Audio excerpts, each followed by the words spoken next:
SVIMS నుండి మనకైతే admission notification వచ్చింది. Sri Venkateswara institute of medical sciences Tirupati నుండి ఈ అడ్మిషన్ నోటిఫికేషన్ వచ్చింది. సో, ఈ అడ్మిషన్ నోటిఫికేషన్ లోపల మనకేమని మెన్షన్ చేసిర్రంటే, సో, మనకి బీఎస్సీ నర్సింగ్ గావచ్చు, బీపీటీ గావచ్చు అండ్ అలైడ్ హెల్త్ సైన్సెస్ గావచ్చు. సో, ఈ BSc nursing, BPT and allied health సైన్సెస్‌కి సంబంధించి సెలక్షన్ ప్రాసెస్ అనేది ఏపీ ఎబ్సెట్ 2025ని బేస్ చేసుకొని చేస్తామని చెప్పి మనకైతే ఇక్కడ మెన్షన్ చేయడం అయితే జరిగిందన్నట్టు. సో, ఎవరైతే బైపీసీ స్ట్రీమ్ ఉంటారో బైపీసీ స్ట్రీమ్ లోపల ఏపీ ఎబ్సెట్ ఎవరైతే రాసిర్రో 2025 వాళ్ళు BSc nursing, BPT and allied health సైన్సెస్‌కి అప్లై చేసుకోవచ్చు అని చెప్పి ఈ నోటిఫికేషన్ లోపల మెన్షన్ చేయడం అయితే జరిగిందన్నట్టు. సో, ఇక్కడ మనం చూసుకుంటే ఈ నోటిఫికేషన్ గురించి డీటెయిల్‌గా మాట్లాడుకుంటే, సో, మనం ఒకటే అప్లికేషన్ ఫీ పే చేసి మనం అయితే 3 ఏవైతే కౌన్సెలింగ్స్ ఉన్నాయో వాటిలో కూడా పార్టిసిపేట్ చేయొచ్చు. ఓకేనా? సో, నువ్వు బీఎస్సీ నర్సింగ్ కావచ్చు, బీపీటీ కావచ్చు, ఏహెచ్ఎస్ కావచ్చు. ఈ మూడిటికి కూడా సింగిల్ అప్లికేషన్ ఫీ తోటి మనమైతే అప్లై అయితే చేసుకోవచ్చు అన్నట్టు. సో, ఇక్కడ మనం చూసుకుంటే ఓసీ కేటగిరీ ఎవరైతే ఉన్నారో ఓసీ వాళ్ళు మాత్రం మనకి ఇక్కడ చూసుకుంటే 2596 2596 అయితే పే చేయాల్సి ఉంటది. Including GST. ఓకేనా? సో, జీఎస్టీని బేస్ చేసుకొని మనం అయితే 2596 అయితే పే చేయాల్సి ఉంటదన్నట్టు. సో, ఎవరైతే BC and SC and ST ఉంటారో వాళ్ళకి 2077 రూపీస్ అయితే పే చేయాల్సి ఉంటది. Including GST. సో, 18% జీఎస్టీ అనేది యాడ్ అయితది. అండ్ దాని తర్వాత సో, బ్యాంకర్ చార్జెస్ అని చెప్పి, యూజర్ చార్జెస్ అని చెప్పి కొంచెం మనీ ఎక్కువైతే తీసుకుంటారు. ఎప్పుడైతే నువ్వు బయట అప్లై చేసుకుంటారో అప్పుడు. ఓకేనా? అండ్ కొన్నిసార్లు credit card charges, net banking charges కూడా పడతాయి. సో, మనకి ఎగ్జాక్ట్ ఫీ ఎంత అంటే మాత్రం మనం పే చేసేదైతే 2596 అనేది ఓసీ వాళ్ళు పే చేస్తారు. 2077 అనేది మనకి బీసీ వాళ్ళైతే పే చేస్తారన్నట్టు. సో, బ్యాంక్ చార్జెస్ అన్నీ అడిషనల్‌గా ఉంటాయన్నట్టు. ఓకేనా?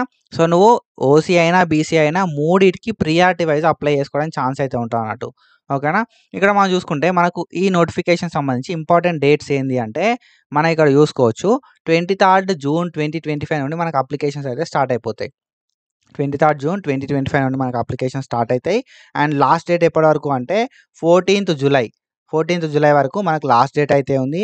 అండ్ మెరిట్ లిస్ట్ అనేది 22 జులై రోజు 5 PM వరకి మనకు మెరిట్ లిస్ట్ అనేది రిలీజ్ చేస్తారు. ప్రొవిజనల్ మెరిట్ లిస్ట్ అంటాం. సో, తర్వాత ఏందంటే మనకేమన్నా ఆబ్జెక్షన్స్ ఉంటే అవన్నీ కూడా మనం లైక్ రైజ్ చేయొచ్చు 24th జులై వరకి. సో, 24 జూలై వరకు మనం ఆబ్జెక్షన్స్ రైజ్ చేసిన తర్వాత మనకు ఫైనల్ మెరిట్ లిస్ట్ అనేది ఒకటి రిలీజ్ చేస్తారు. సో, ఫైనల్ మెరిట్ లిస్ట్ అనేది 29th జులై 2025 రోజు రిలీజ్ చేయడం అయితే జరుగుతదన్నట్టు. సో, తర్వాత ఫస్ట్ ఫేజ్ ఆఫ్ వెబ్ కౌన్సెలింగ్‌కి సంబంధించిన ఎవరెవరు సెలెక్ట్ అయ్యారు అని చెప్పి మనకు 5th ఆగస్ట్ వరకి రిలీజ్ చేయడం అయితే జరుగుతదన్నట్టు. ఓకేనా? సో, మనకి ఫస్ట్ ఫేజ్‌కి సంబంధించిన వెరిఫికేషన్ అనేది 11th ఆగస్ట్ నుండి 12th ఆగస్ట్ వరకైతే ఉంటదన్నట్టు. సో, ఇది మన షెడ్యూలు. అండ్ ఆఫ్టర్ దట్ మనం చూసుకుంటే ఇక్కడ మనకు ఎన్ని సీట్స్ ఉన్నాయి మరే అనే విషయానికొస్తే మనకి డిఫరెంట్ బ్రాంచెస్ అయితే ఉన్నాయి. ఓకేనా? స్పెషాలిటీస్ అనేవి డిఫరెంట్ స్పెషాలిటీస్ అయితే మనకి అవైలబుల్ ఉన్నాయి. అండ్ మనకు ఎన్ని సీట్స్ ఉన్నాయి మరి ఒక్కొక్క డిపార్ట్మెంట్ లోపల ఎన్ని సీట్స్ ఉన్నాయి అనే విషయానికొస్తే, సో, ఇక్కడ మనం చూసుకోవచ్చు బ్యాచిలర్స్ ఆఫ్ నర్సింగ్‌కి సంబంధించి మనకు ఎలిజిబిలిటీ అనేది సో, ఎబ్సెట్ అనేది ఉండాల్సి ఉంటది. అండ్ ఇంటర్మీడియేట్ అయితే పాస్ కావాలి. ఫిజియోథెరపీ కూడా అంతే. అండ్ ఆల్మోస్ట్ మనకి ఇక్కడ చూసుకున్న ఏవైతే కోర్సెస్ ఉన్నాయో అన్ని కోర్సెస్ కూడా ఎలిజిబిలిటీ అనేది ఒకటే అన్నట్టు. ఓకేనా? ఎబ్సెట్ అనేది క్వాలిఫై కావాలి. ఇంటర్మీడియేట్ లోపల బైపీసీ ఉండాలి. వొకేషనల్ కోర్స్ అయినా, బ్రిడ్జ్ కోర్స్ అయినా కూడా ఇంటర్మీడియేట్‌కి ఈక్వాలెంట్ ఉండాలి. ఎబ్సెట్ లోపల క్వాలిఫై ఉండాలి. సో, ఇవి. అండ్ ఇక్కడ మనం చూసుకుంటే కోర్స్ డ్యూరేషన్. సో, మనకి bachelor of nursing, BSc nursing అనేది 4 ఇయర్స్ ఆఫ్ డ్యూరేషన్ ఉంటది. బీపీటీ అనేది 4 ½ ఇయర్స్ ఆఫ్ డ్యూరేషన్ అనేది ఉంటదన్నట్టు. ఓకేనా? 4 ½ ఇయర్స్ ఆఫ్ డ్యూరేషన్ అనేది బ్యాచిలర్స్ ఆఫ్ ఫిజియోథెరపీ ఉంటది. సో, మనకి 4 ఇయర్స్ అనేది అలైడ్ హెల్త్ సైన్స్ కోర్సెస్ అయితే ఉంటాయన్నట్టు. సో, ఇక్కడ మనకి ఇక్కడ ఇయ్యడం కూడా జరిగింది. అంటే ఏ కోర్స్ లోపల ఎన్ని సీట్స్ ఉన్నాయని చెప్పి.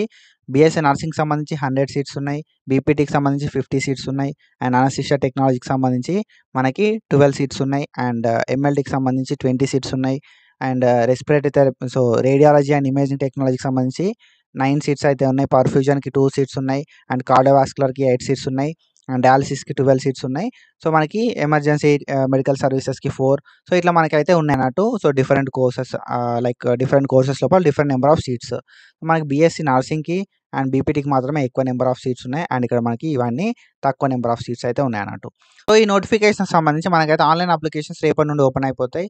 సో, మనకి ఇవి ఆన్‌లైన్ అప్లికేషన్స్ ఓపెన్ అవ్వడంతోటే ఎట్లా అప్లై చేసుకోవాలని చెప్పి మనమైతే డీటెయిల్‌గా మాట్లాడుకుందాం.